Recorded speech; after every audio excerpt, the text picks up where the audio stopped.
안녕하세요, 여러분. 자, 수요일 저녁 예배에 나오신 것을 환영합니다. 자, 우리 주일날 뵌 게 벌써 수요일이 됐습니다. 잘 지내고 계시리라 믿습니다. 오늘도 이 귀한 시간을 하나님이 허락하여 주셔서 우리가 함께 주님 말씀 가운데 또 말씀 가운데 주님의 은혜를 체험하며 또 주님의 뜻을 찾는 귀한 시간이 되기를 원합니다. 또 우리가 찬양하고 또 함께 기도하는 시간도 갖도록 하겠습니다. 잠깐 기도하겠습니다. 하나님 감사합니다. 오늘도 저희를 사랑하여 주시고 이 시간 잊지 않고 저희를 불러주셔서 함께 예배의 자리에 나오게 하시니 감사드립니다. 아버지 하나님, 우리가 날마다 예배의 삶 가운데 살아야 될 터인데 바쁘고 분주한 가운데 혹시라도 주님을 잊고 사는 것은 아닌지, 오늘이라도 주님보다 다른 것을 더 우선으로 여기는 것은 아닌지, 오늘 말씀을 통하여서도 주님이 얼마나 우리에게 귀하신 주님이신지 깨닫게 도와주시고 다시 한번 주님을 사랑하며 주님 앞에 예배드리는 자의 삶으로 살겠다고 결심하는 귀한 시간 되게 하여 주시옵소서. 오늘도 불러주셨사오니 마음껏 주님을 찬양하게 도와주시고 진정한 예배자로서 하나님을 바라보며 하나님과 동행하는 삶 되게 하여 주시옵소서. 오늘도 기도드리는 것이 하나님 기뻐하시는 기도 되게 하시며 하나님의 뜻 안에서 응답되는 귀한 기도가 되게 하여 주시옵소서. 감사드리며 예수님의 이름으로 기도드립니다. 아멘. 자, 우리 같이 찬양하도록 하겠습니다. 예수 늘 함께 계시네, 또 나는 예배자입니다. 두 곡 연속으로 찬양하겠습니다.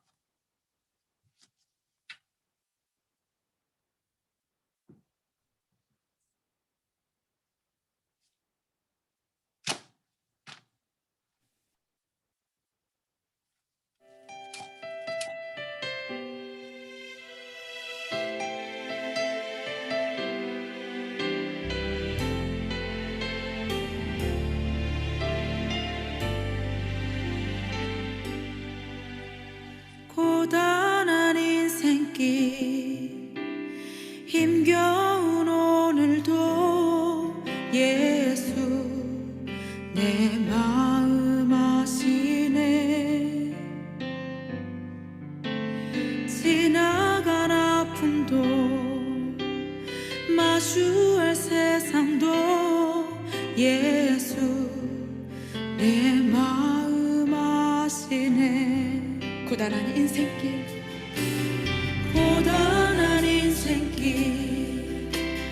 힘겨운 오늘도 예수 내 마음 아시네. 지나간 아픔도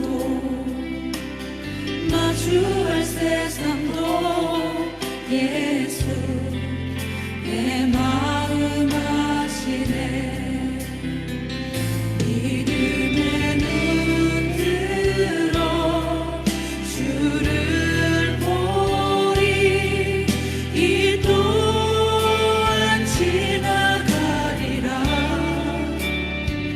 주어진 내 삶의 시간 속에 주의 뜻 알게 하소서.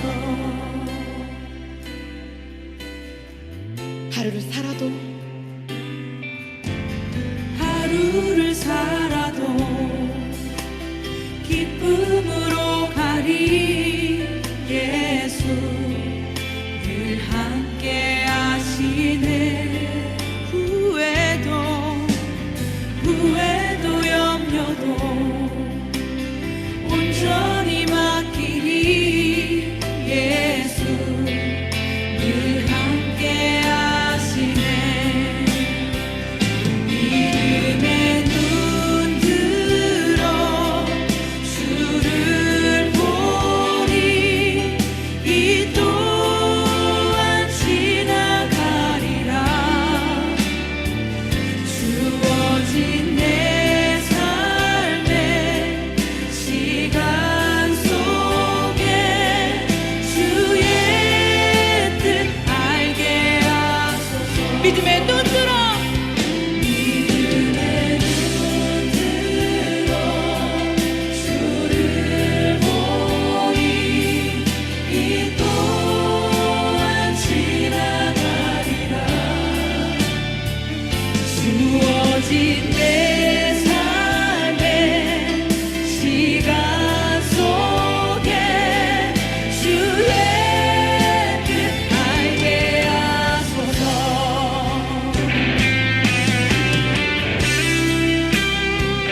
주의 뜻 알게 하소서.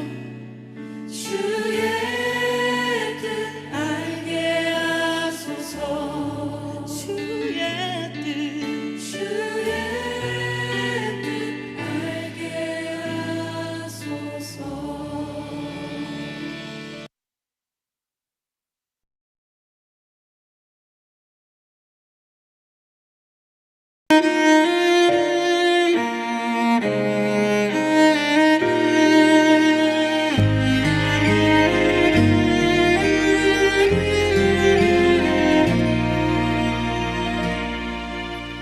나는 하나님을 예배하는 예배자입니다. 내가 서 있는 곳 어디서나 하나님을 예배합니다. 나는 하나님을 예배하는 예배자입니다. 내가 서 있는 곳 어디서나 하나님을 예배합니다. 내 영혼 거룩한 은혜를 향하여 내 마음 완전한 하나님 향하여 이곳에서 바로 이 시간 하나님을 예배합니다.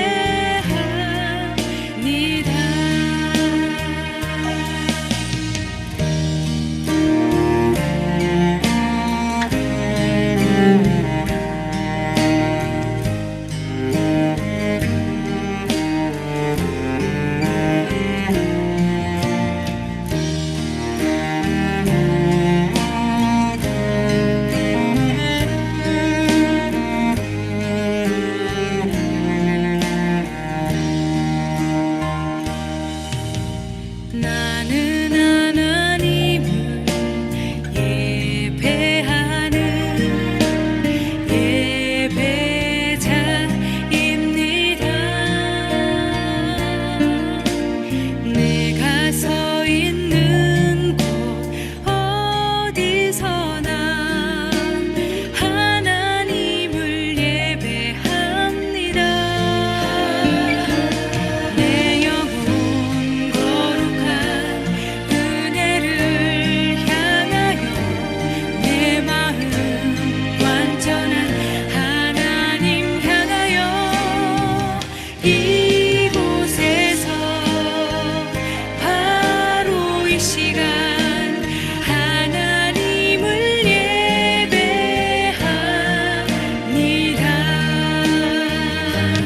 내 영혼 거룩한 은혜를 향하여 내 마음 완전한 하나님 향하여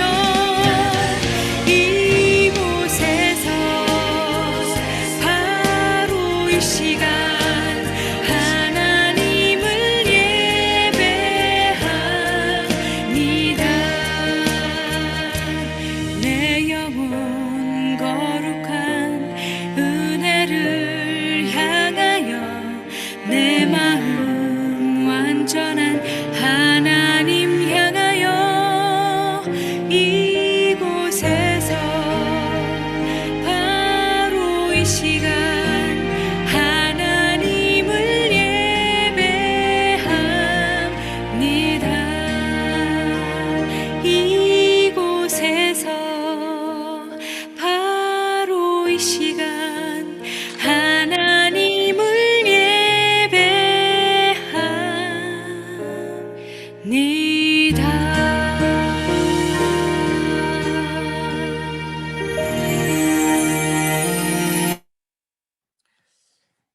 아멘.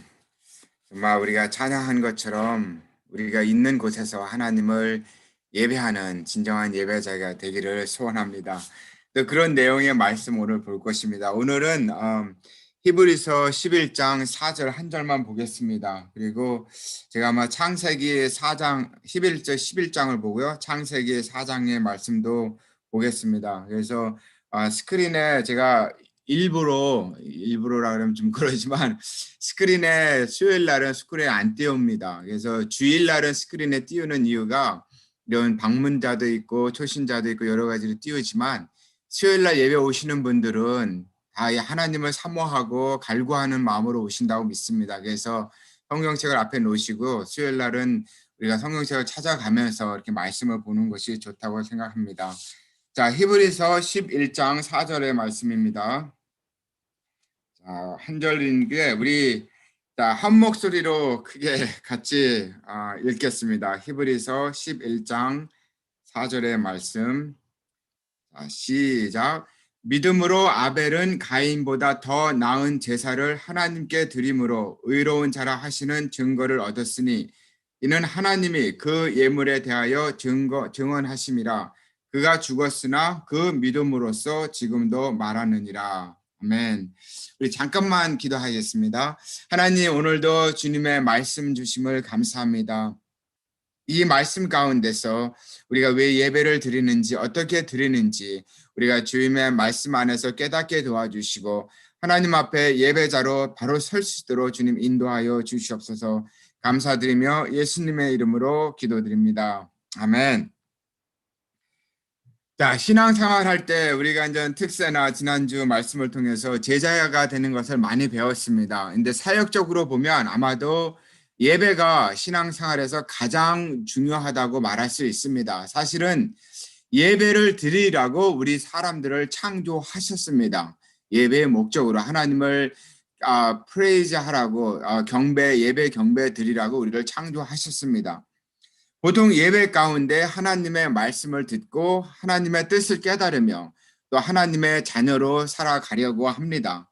예배 가운데 하나님을 찬양하며 영광을 돌립니다. 우리 모두 진정한 예배자가 되기 위해서 노력합니다. 저희 교회에서도 예배가 가장 중요한 사역입니다. 사역 중에 하나입니다. 아름다운 예배당도 있고 헌신된 성가대와 찬양팀도 있습니다. 우리가 자랑할 만한 사역이 아닌가 싶습니다. 예배 중에 하나님의 임재를 체험했다고 느꼈다는 간증도 그런 말씀도 종종 들었습니다. 자, 그럼 여기서 한 가지 질문을 드리겠습니다. 여러분이 새소망 교회 예배당에서 예배를 드리며 하나님의 임재를 경험하신다면 다른 곳에서 예배를 드릴 때에도 동일하게 하나님을 경험하십니까?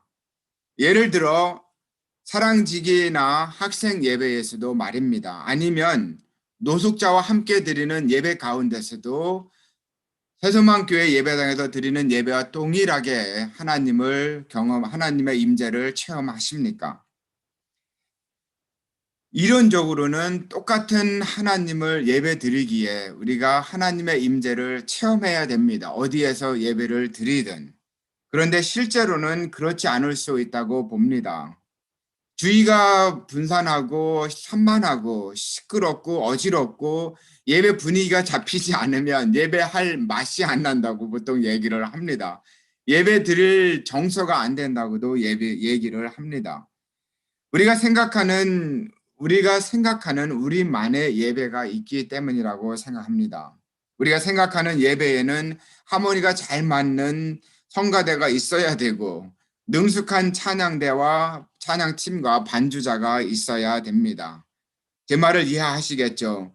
제가 예배를 차별을 두려는 것이 아니라 우리가 여러 요소를 예배 가운데 집어넣어서 우리가 좋아하는 스타일에 우리에 맞는 예배를 우리가 갖고 나가고 있다는 것입니다. 그래서 이런 스타일의 이런 식의 예배가 안 되면 예배가 은혜가 없다고 얘기도 하고 예배에 헛고생했다고 시간 낭비했다고도 얘기를 합니다. 자, 하나님이 원하시는 그런 예배는 무엇이겠습니까? 우리가 이런저런 것을 가미해서 예배를 드리는데 그런 것들이 그러면 하나님이 기뻐하시는 것인가? 이것이 이제 질문이 되는 것이죠. 하나님이 원하시는 예배의 모습은 어떤 것인지, 하나님은 어떤 예배를 기뻐 받으시는지 오늘 말씀을 통해서 보기를 원합니다. 오늘 히브리서 4장 11장 4절 한 절만 읽었는데 다시 한번 읽겠습니다. 믿음으로 아벨은 가인보다 더 나은 제사를 하나님께 드림으로 의로운 자라 하시는 증거를 얻었으니 하나님이 그 예물에 대하여 증언하심이라. 그가 죽었으나 그 믿음으로써 지금도 말하느니라. 하나님은 아벨의 제사는 받으시고 가인의 것은 받지 않으셨습니다.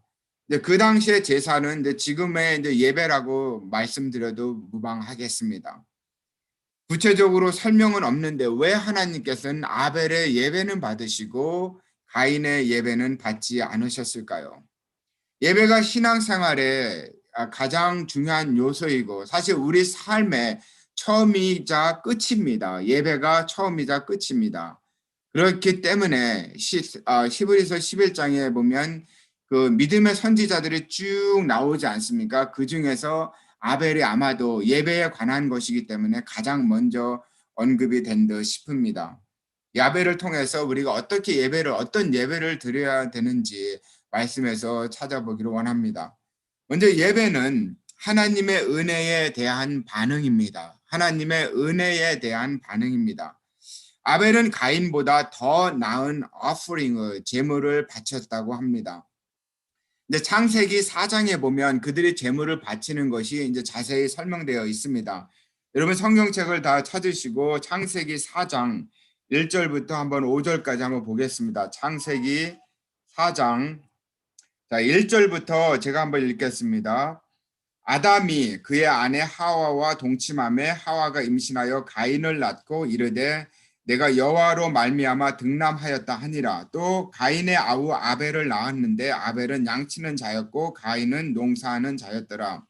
세월이 지난 후에 가인은 땅의 소산으로 제물을 삼아 여호와께 드렸고 아벨은 자기도 양의 첫 새끼와 그 기름으로 드렸더니 여호와께서 아벨과 그의 제물은 받으셨으나 가인과 그의 제물은 받지 아니하신지라. 이제 가인이 몹시 화가 났습니다. 자, 아벨은 이제 양을 드렸고 이제 가인은 이제 땅의 소산물을 드렸습니다. 하나님이 그 드리는 것을 어떤 것을 더 많이 점수를 주는 것인지 아니면 양이 더 소산물보다 비싸서 하나님이 받으셨는지 도대체 왜 하나님은 차별하여 받으셨을까요? 자, 가인과 아벨은 사실 하와와 이제 아담과 하와의 이제 자식으로서 하나님께 왜 제물을 바쳐야 되는지를 배우면서 자랐을 것입니다. 그들은 밑도 끝도 없이 그냥 하나님 앞에 제물을 바치지는 않았을 것입니다. 아담과 하와의 자녀이기 때문에 아담과 하와가 분명히 그들에게 전했을 것입니다. 왜 하나님 앞에 제물을 바쳐야 되는지, 어떻게 바쳐야 되는지 아마도 전했을 것입니다. 왜냐하면 어떻게 바치라는 그런 문화나 근거가 전혀 없었으니까요. 창세기 3장에 보면 아담과 하와가 하나님이 금지한 그 선악을 알게 하는 나무의 실과를 먹는 장면이 나옵니다.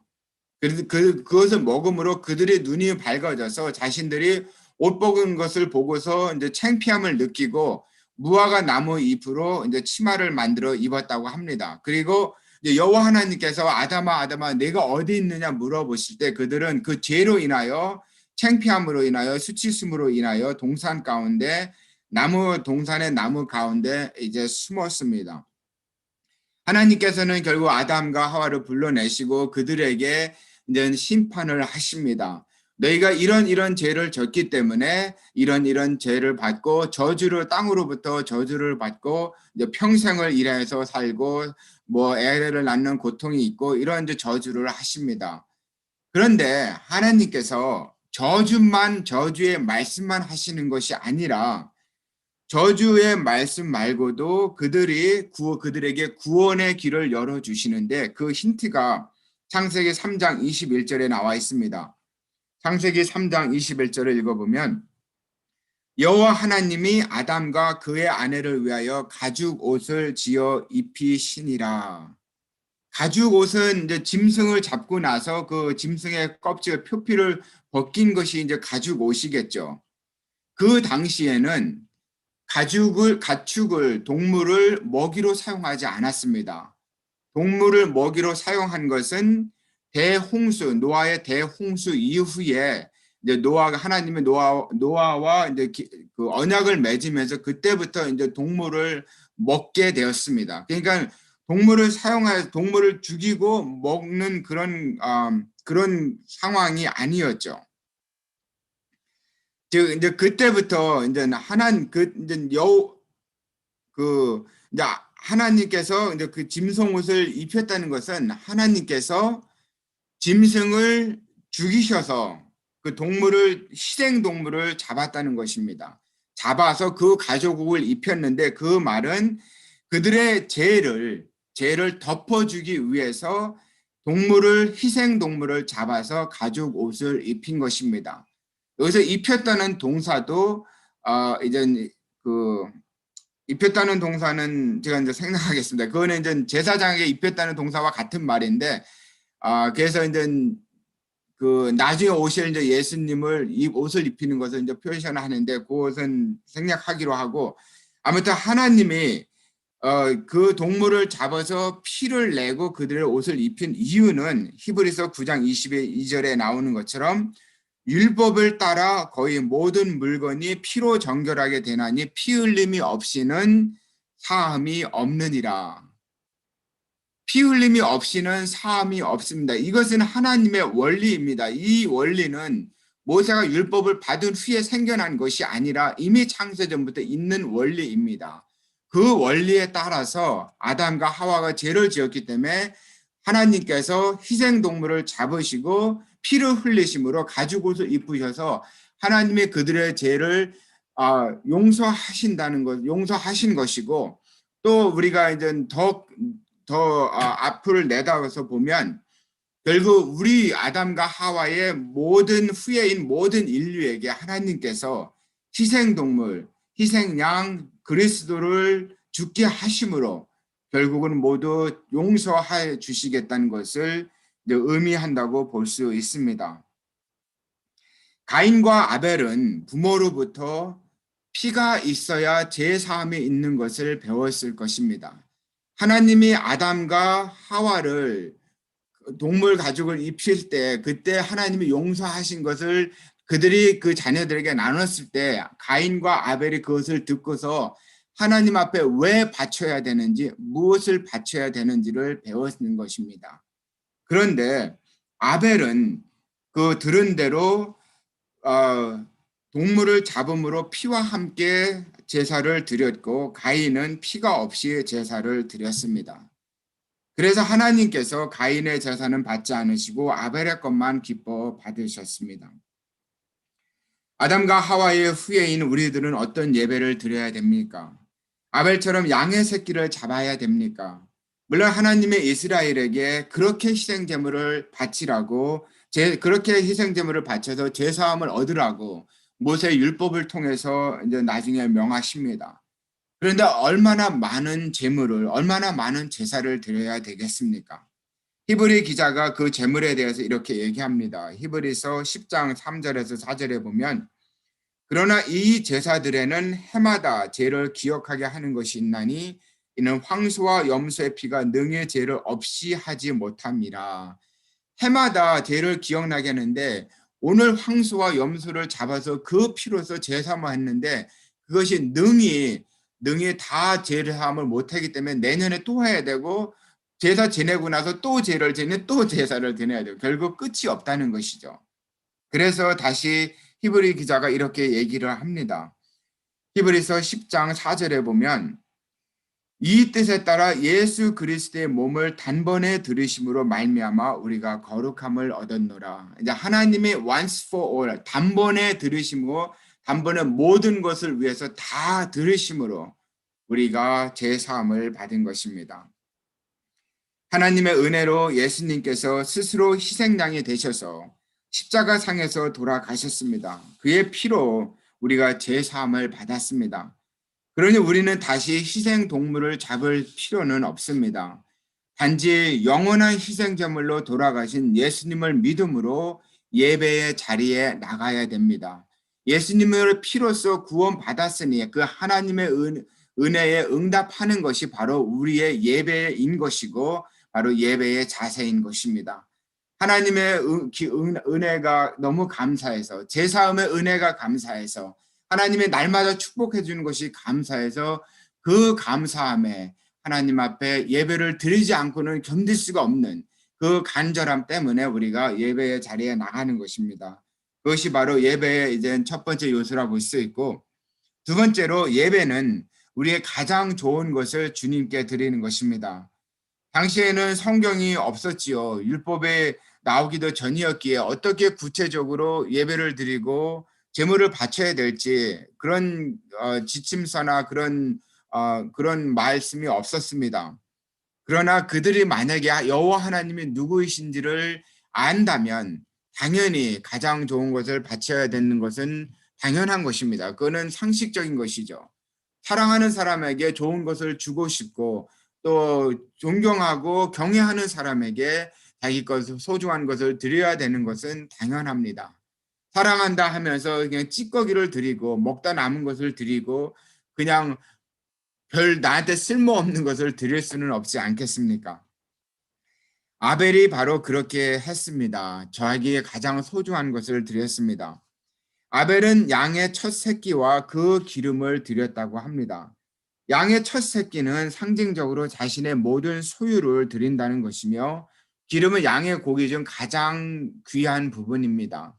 물론 지금 우리는 이제 고기를 고를 때 기름이 많이 섞여 있으면 뭐 가치가 없다 하고 그냥 버리기도 하죠. 근데 그 당시에는 고기 중에서 가장 귀한 부분이 기름이 붙어 있는 그 부분이 가장 귀하게 여겨졌다고 합니다. 아무래도 그 관리나 뭐 이런 여러 이제 기름을 또 여러 용도로 쓸 수 있기 때문에 그런 듯 싶습니다. 그리고 양의 첫 새끼라는 것은 내 그 양 무리의 모든 것을 하나님 앞에 드린다는 그런 상징도 있습니다. 결국 아벨은 자신의 가장 소중한, 가장 귀하게 여기는 그 양의 모든 것들의 가장 소중한 그리고 그 중에서 가장 귀한 것을 하나님 앞에 드렸습니다.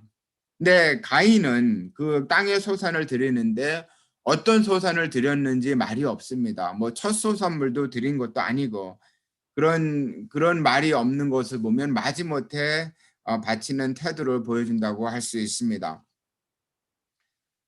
성경에 보면 많은 믿음의 선지자들이 가장 좋은 것을 하나님께 바치며 경배하는 것을 볼 수 있습니다. 아브라함도 그런 예를 보여줍니다.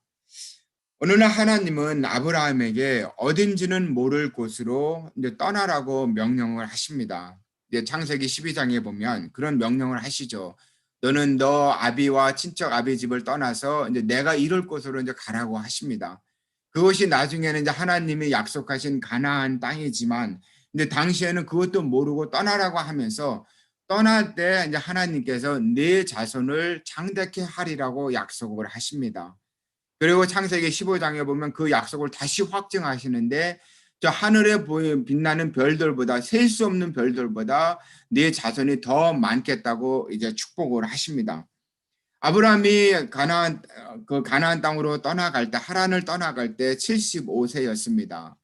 그런데 아브라함이 자식을 이삭을 얻은 것이 몇 살이었죠? 100세였습니다.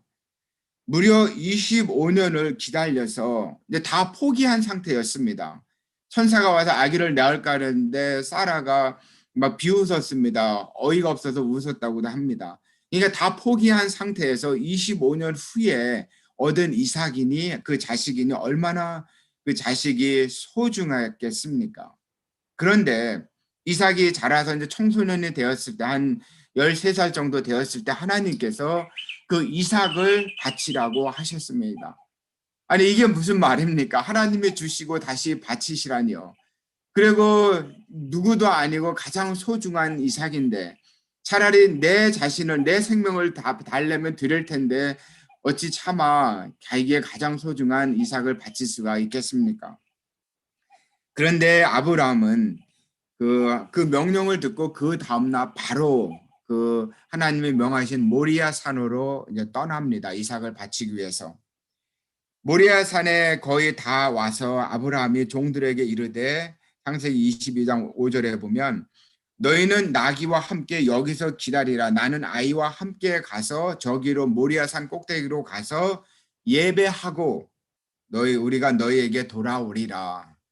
예배가 뭔지도 예배는 지침서도 없는데 아브라함은 예배라고 말을 합니다. 믿음으로 그에게 가장 소중한 것을 하나님 앞에 순종하며 바치는 것이 바로 예배의 모습이기 때문입니다. 그것을 이루려서 아브라함이 제단을 쌓고 그의 아들 이삭을 결박하여 제단 나무 위에 묶어놓고 손을 내밀어서 칼을 잡고 그 이삭을 죽이려고 하는 것이죠. 자기 자식을, 자기보다 더 소중한 자식을. 그럴 때 여호와의 사자가 하늘로부터 일어서 그를 불렀습니다. 창세기 22장 11절부터 보면 아브라함아 아브라함아 하시는지라 아브라함이 이르되 내가 여기 있나이다 하매 사자가 이르시되 그 아이에게 내 손을 대지 말라 그에게 아무 말도 하지 말라 내가 내 아들 내 독자까지도 내게 아끼지 아니하였으니 내가 이제야 내가 하나님을 경외하는 줄을 아노라. 아브라함이 눈을 들어 살펴본즉 한 수량이 뒤에 있는데 뿔이 수풀에 걸려 있는지라. 아브라함이 가서 그 수량을 가져다가 아들을 대신하여 번제로 드렸더라. 가장 소중한 것을 바치며 예배하려고 하는 아브라함의 마음을 하나님이 기뻐 받으시고 축복하여 주셨습니다. 그로부터 1000년 정도가 지나서 다윗 왕이 가나안 땅을 비롯하여 이스라엘의 모든 땅을 정복하게 됩니다. 그는 하나님의 은혜로 약속해 주신 모든 땅을 차지하여서 이제 통일 이스라엘의 이제 초대 왕이 되는 것입니다. 그런데 하루는 하나님의 명령 없이 인구 조사를 함으로써 하나님이 노하셔서 그 땅에 이제 전염병이 돌게 하셔서 수천 명이 죽게 됩니다. 다윗이 회개하며 이제 언덕에 올라가서 제단을 쌓고 하나님께 제사를 드리고자 합니다. 하나님 잘못했습니다. 용서하여 주시옵소서. 나의 죄로 백성들이 죽어가고 있으니 얼마나 안타까운 마음으로 하나님 앞에 제사를 하겠습니까? 그래서 이제 그 언덕에 올라서 그 땅을 이제 살려고 합니다. 그 땅을 사서 거기다 제단을 쌓고 제사를 지낸다고 합니다. 그런데 그 땅 주인인 아라우나가 다윗에게 그 땅을 그냥 주고자 합니다. 왕이니까 그냥 가지시라고요.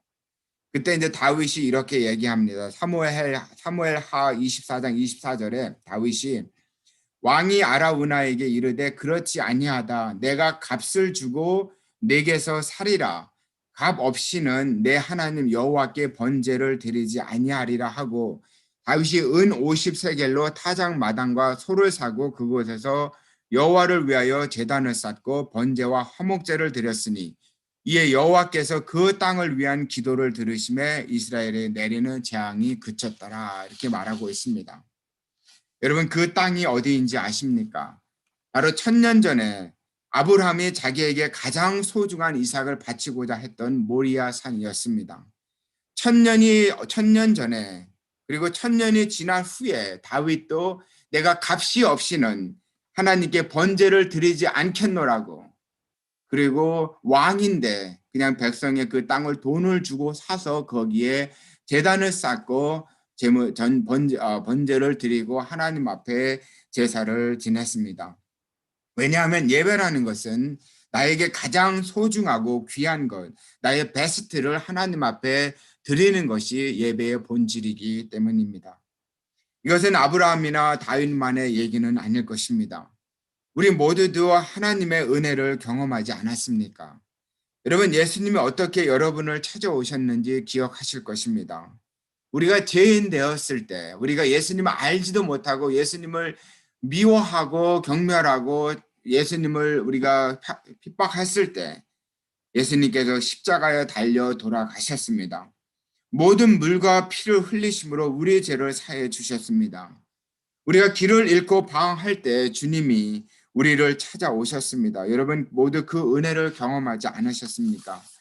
그 은혜 때문에 우리가 영생을 얻고 그 은혜 때문에 날마다 살아가고 있습니다. 그 은혜 때문에 이 시간에도 우리가 주님 앞에 나와 있는 줄 믿습니다. 어찌 우리의 가장 좋은 것을 하나님 앞에 드리지 않을 수가 있겠습니까? 그래서 우리가 예배를 주님 앞에 드리는 것이죠. 마지막으로 우리는 믿음으로 의로운 삶을 살 때 하나님이 기뻐하시는 예배를 드릴 수가 있습니다. 아벨이 예배 드리기 이전에 이제 그 오퍼링을 바치기 이전에 믿음으로라는 단어가 나옵니다. 사실은 아, 아벨이 오퍼링을 바친 것은 믿음의 행위였지만 그 행위가 있기 전에 이미 아벨에게는 믿음이 있었던 것입니다. 그는 믿음으로 이미 의로운 삶을 살고 있었습니다. 그런 삶의 자세에서 자연스럽게 하나님을 경외하며 예배를 드릴 수 있다고 봅니다. 하나님은 예배자를 찾으시지만 주일날 그냥 딱 1시간 주님 앞에 예배 드리는 그런 자를 찾는 것은 아닙니다. 하나님 우리의 삶 가운데서 예배 드리는 자를 찾으십니다. 아벨이 어떤 사람인지 어떻게 살았는지 우리가 잘 알 수는 없지만 그가 믿음으로 이미 의로운 삶을 살고 있는 사람이었습니다. 그처럼 우리가 믿음으로 우리가 날마다 삶 가운데 의로움으로 살아가야지 그 삶이 예배의 연속이 되고 결국 우리가 주님 앞에 함께 예배를 드릴 수가 있다고 봅니다. 우리 매일의 삶 가운데서 우리 가정에서 직장에서 학교에서 사업체 등에서 우리가 하나님의 믿음으로 의로운 삶을 살아갈 때 우리가 하나님의 도우심과 인도하심을 매 순간마다 체험하며 하나님의 은혜에 감사하는 마음을 가질 것입니다. 그런 삶을 사는 사람은 예배 시간을 고대하며 몸으로 마음으로 그 시간을 준비할 것입니다. 결국 하나님의 은혜 없이 하나님을 망각하고 일주일 그냥 허탕방탕하게 살다가 그냥 주일날 딱 와서 예배 시간에 주여 죄인이 왔사오니 그냥 회개하고 예배한다고 물론 회개하고 이렇게 용서함 받고 예배를 드리면서 어떤 충족감을 누릴 수 있을지는 모르지만 하나님의 진정으로 기뻐하는 예배자의 모습은 아닐 것입니다. 날마다 작은 일에서 우리가 순종함으로써 의로운 삶을 살아갈 때 하나님의 의를 구할 때 그 가운데 하나님의 기뻐하시는 예배의 모습이 우리 가운데서 일어날 것입니다. 4절 마지막에 보면 아벨은 죽었으나 그의 믿음으로 지금도 말하고 있다 이렇게 이제 나오고 있습니다. 히브리서 11장 4절에 보면 이게 무슨 말인가 하면 여기서 이제 말한다는 단어는 랄레이인데 그것은 이제 하나님 앞에 우리가 부르짖는다는 단어가 아닙니다. 그리고 이 단어는 우리가 하나님 앞에 말할 때 말한다는 그런 상황에 절대로 쓰여지지가 않습니다. 쓰이지가 않고 사람에게 말하는 단어로 쓰여지는 단어입니다. 즉 사람에게 이제 전하는 단어이죠. 자, 이 말은 무슨 말이냐면 아벨이 그 믿음으로 그 자녀들에게 그리고 그 자녀들의 자녀들에게 자녀들의 또 자녀들에게 결국 우리들에게도 믿음으로 지금 말하고 있다는 것입니다. 예배에 관해서 말하고 있습니다. 마찬가지로 우리들도 우리의 믿음의 유산을 물려줘야 됩니다.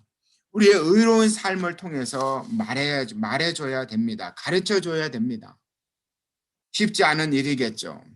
그러나 날마다 말씀을 읽고 묵상하고 성령님을 의지하며 살아갈 때 하나님이 우리의 부족한 믿음도 사용하셔서 우리 주위에 또 다른 예배자를 세워주실 줄 믿습니다. 바로 우리의 소원이 아니겠습니까?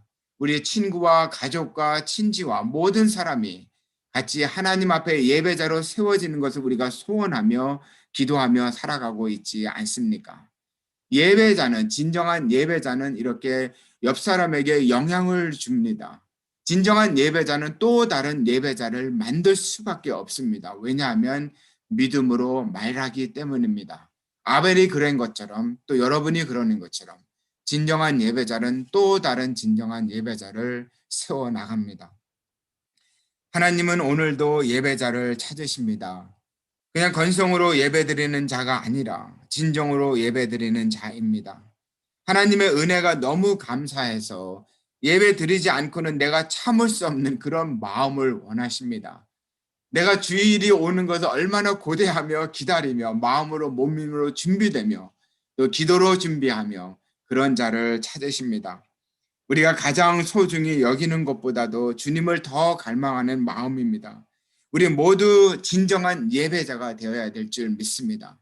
그래서 또 다른 예배자를 세움으로 우리가 함께 모여서 하나님이 기뻐하시는 예배를 드려야 될 줄 믿습니다.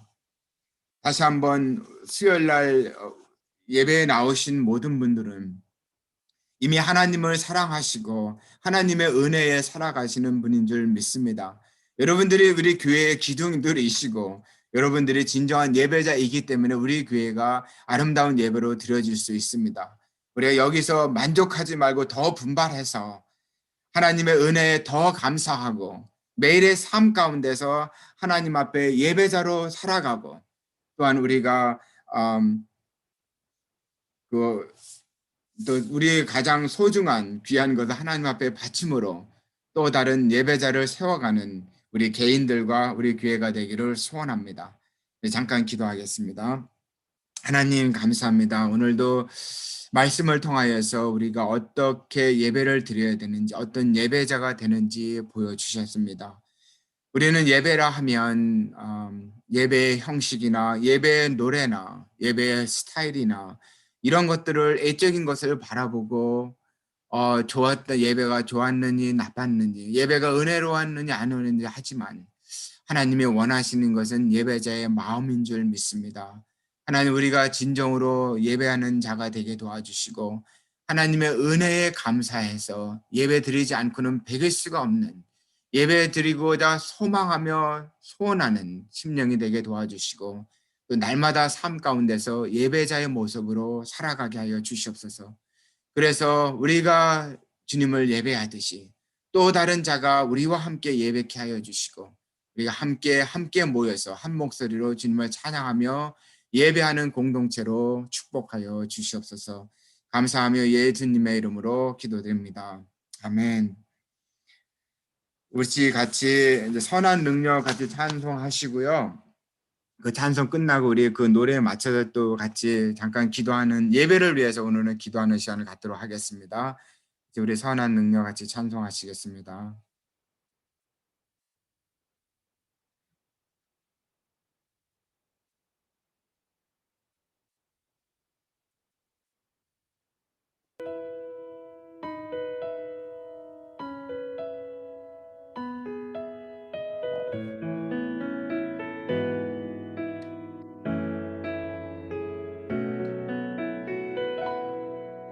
주 선한 능력으로 안으시네 그 크신 팔로 날 붙드시네 절망 속에도 흔들리지 않고 사랑하는 주 얼굴 구하리 이전에 괴로움 날 애워싸고 고난의 길을 걷는다 해도 주님께 모두 맡긴 우리 영혼 끝내 승리의 날을 맞으리 선한 능력으로 일어서리 주만을 지으리 믿음으로 우리 고대 안에 주 오실 그날 영광의 새 날을 맞이하리 주님이 마신 고난의 쓴 잔을 우리도 감사하며 받으리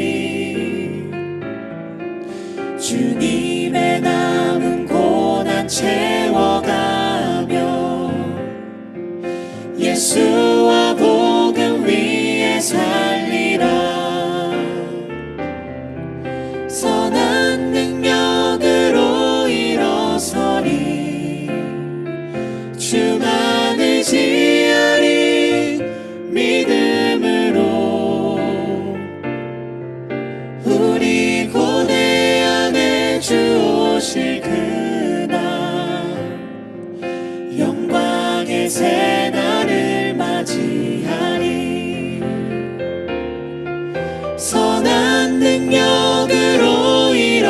일어서리 주만을 지하리 믿음으로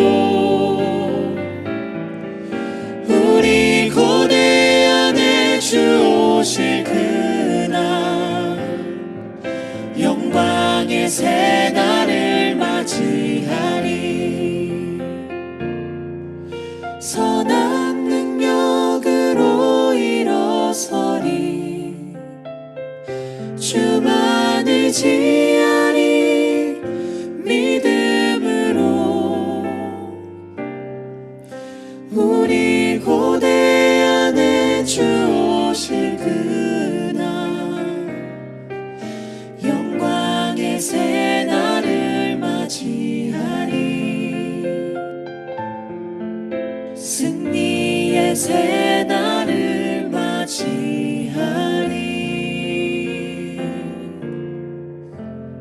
이 시간 우리 같이 한번 기도하겠습니다. 우리 이제 하나님이 다 진정한 예배자로 찾으십니다. 부르십니다. 그래서 우리가 하나님의 은혜에 우리가 정말 취해서 은혜에 감사함으로 예배드릴 수 있도록, 그리고 우리의 소중한 것을 주님 앞에 드리는 그런 예배자가 되도록, 또한 우리의 삶 가운데서 작은 것에서부터 우리가 진정한 예배자로 살아가시도록, 그래서 개인적으로 예배자가 되게 하시고, 또 우리가 또 다른 예배자를 세우게 도와주시고, 우리 교회가 예배하는 귀한 예배하는 공동체가 되게 해달라고 기도해 주시고, 또 예배를 위해서 다들 똑같은 예배자이지만 또 예배를 위해서 하나님 부르셔서 예배를 위해서 직접적으로 이렇게 봉사하는 사람이 있습니다. 설교자를 위해서도 기도해 주시고, 찬양, 반주, 그 예배를 위해서 기도하는 예배 부서들을 위해서 기도해 주시기 바랍니다. 그리고 코로나로 여전히 힘들어하는 분들을 위해서 기도하겠습니다. 같이 기도하겠습니다. 하나님 아버지 은혜를 감사합니다. 아버지 하나님, 오늘도 주여 말씀을 하여 주시고, 하나님의 말씀 가운데서 우리가 어떻게 예배를 드려야 될지, 어떤 모습으로 예배를 드릴지 주님 말씀을 통해서 알게 하셨습니다. 아버지 하나님, 기도하는 것은 내가 먼저 주님 앞에 온전히 쓰여지는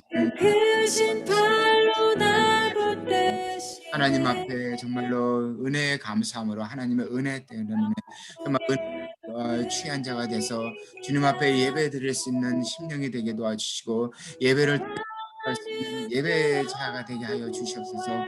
아버지 하나님, 이 사람을 이끌어 주셔서 온전히 목사가 되게 하시고, 예배가 몸에 되게, 몸의 삶의 모든 부분이 하여 주시기 원합니다. 무엇보다도 주님 앞에 더 드리기를 소원하게 도와주시고, 가장 좋은 것, 가장 귀한 것, 또 나의 베스트를 주님 앞에 드릴 수 있도록 주님 인도하여 주시옵소서. 우리 삶 가운데서 예배자가 되게 하여 주시옵소서. 삶의 모든 부분에서 예배자로 살아가게 도와주시옵소서. 주님 앞에 드려지는 삶이 되게 하여 주시옵소서. 주님 앞에 온전히 드려지는 산 제사가 되게 도와주시고, 하나님의 기뻐하는 산 제사가 제물이 돼서 living sacrifice가 돼서 온전히 주님 앞에 드려지도록 주님 축복하여 주시옵소서. 하나님, 진정한 예배를 찾으시는데 내가 진정한 예배자가 되게 도와주시고, 나를 인하여 또 다른 예배자가 일어날 수 있도록 주님 축복하여 주시옵소서. 우리 교회가 아름다운 예배의 공동체가 되게 하여 주시옵소서. 예배를 수고하는 자들을 축복하여 주시고, 예배 부서와 찬양과 반주와 또 여러 가지 모양으로 수고하는 모든 예배위원들을 축복하여 주셔서 온전하게 예배드리는데 아버지 하나님 모두 쓰임받게 도와주시옵소서. 말씀 전하는 자를 축복하여 주시고, 또 모든 말씀의 은혜로 취합받게 도와주시고, 은혜로 정제되게 도와주시고, 은혜로 덧입혀지게 도와주셔서 전파되는 것이 아니라 아버지 하나님, 하나님의 은혜의 말씀만이, 하나님의 말씀의 은혜로 정제되도록 주님 축복하여 주시옵소서. 우리 교회로 온전한 예배의 교회로 축복하여 주실 줄 믿습니다. 아버지 하나님, 코로나로 여전히 힘들어하는 가운데 있습니다. 우리가 주님 앞에 늘 기도합니다. 주님의 긍휼하신 주님이 불쌍히 주시고 치료하여 주시기를 소원합니다. 우리 가운데 어려움에 처한 성도님들을 치유해 주시고, 아버지 하나님 주님하여 주셔서 주님 기뻐하시는 귀한 성도를 일어나게 도와주시고, 예배자로 다시 일어나서를 주님 축복하여 주시옵소서. 육신의 질병으로 아파하는 성도를 찾아가 주시옵소서. 아버지 하나님 재정적으로, 인물적으로, 아버지 하나님 관계 가운데 일어나는 어려워하는 성도를 찾아가 주시옵소서. 힘을 주시고 힘을 주셔서 다시 한번 주님을 붙들고 일어나시도록 예배자로 일어나시도록 예배자로 삶을 살아가시도록 하나님 도와주시고 축복하여 주시옵소서. 하나님이 인도하여 주시옵소서. 주님 함께 도와주십니다. 주님 도와주시고 축복하여 주셔서 하나님 기뻐하는 귀한 삶을 살아가는 우리 모두들 하여 주시옵소서. 우리 코로나가 해결되게 도와주시고 그 가운데 하나님의 영광 받으시는 아버지 역사가 일어나시도록 인도하여 주시옵소서. 하나님 도와주시기 원합니다. 주님 축복하여 주시옵소서. 하나님 도와주시옵소서. 주님 도와주시옵소서. 하나님 도와주시옵소서. 승리의 새 날을 맞이하리. 하나님 감사합니다. 오늘도 귀한 예배 시간에 저희를 불러주시고 하나님의 예배자로 삼아 주셨습니다. 온전히 주님 앞에 설 수 없는데 주님의 은혜로 우리를 불러주시고 주님의 은혜로 우리가 주님 앞에 서게 인도하여 주셨습니다. 이 은혜를 잊지 않게 도와주시고 더 은혜가 충만하게 도와주셔서 날마다 우리 예배 가운데 은혜가 충만하며 성령이 충만하며 주님의 사랑이 충만한 귀한 예배가 되게 인도하여 주시옵소서. 우리 교회를 축복하여 주시고 아름다운 예배의 공동체가 되게 도와주셔서 돌아오는 자마다 함께 예배를 드리는 자마다 예배의 귀함을 깨닫게 도와주시고 우리가 진정한 예배자로 살아갈 수 있도록 우리 교회를 축복하여 주시옵소서. 아버지 하나님, 또 힘들고 어려워하는 성도들을 주님이 아시오니 찾아가 주시고 만져주시고 위로하여 주셔서 하나님 앞에 하나님의 능력 안에서 다시 한번 일어서게 하시고 다시 힘을 얻게 도와주시고 다시 분발하시도록 주님 인도하여 주시옵소서. 그를 통하여서 또 다른 예배자가 세워지게 하실 줄 믿습니다. 하나님이 모든 영광을 받아 주시옵소서. 감사드리며 예수님의 이름으로 기도드립니다. 아멘. 우리 주기도문으로 마치도록 하겠습니다. 하늘에 계신 우리 아버지여, 이름이 거룩히 여김을 받으시오며 나라에 임하옵시며 뜻이 하늘에서 이루어진 것 같이 이 땅에서도 이루어지이다. 오늘날 일에게 일용할 양식을 주옵시고 우리가 우리에게 죄진 자를 사하여 준 것 같이 우리의 죄를 사하여 주옵시고 우리를 시험에 들게 하지 마옵시고 다만 악에서 구하옵소서. 대개 나라와 권세와 영광이 아버지께 영원히 싸움나이다. 아멘. 목사님 생신 축하합니다. 오, 땡큐. 감사합니다. 수고하셨습니다. 네, 수고도 하셨습니다. 모두 편히 주무시고요. 네, 생일 축하드립니다, 목사님. 네 감사합니다. 수고하셨습니다.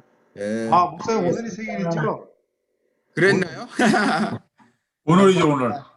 예, 오늘 맞아요. 아직 또 네. 6분 남았을 텐데 그러면 3시간 남았어요. 3시간. 우리 빨리 파티해야 되는데 3시간 동안. 안녕하세요, 우리. 올해 못한 거 내년에 다 합시다. 네, 미역국 드셨어요? 네. 네, 아주 맛있는 미역국 먹었어요. 잘했어요. 네, 여보, 당신 장 볼 거예요? 어? 만약에 장 볼 생이들 거. 주무세요. 안녕하세요. 안녕히 가세요. 네. 안녕히 계세요. 수고하셨습니다. 예, 토요일 예배 시간에 뵙겠습니다. 예. 와.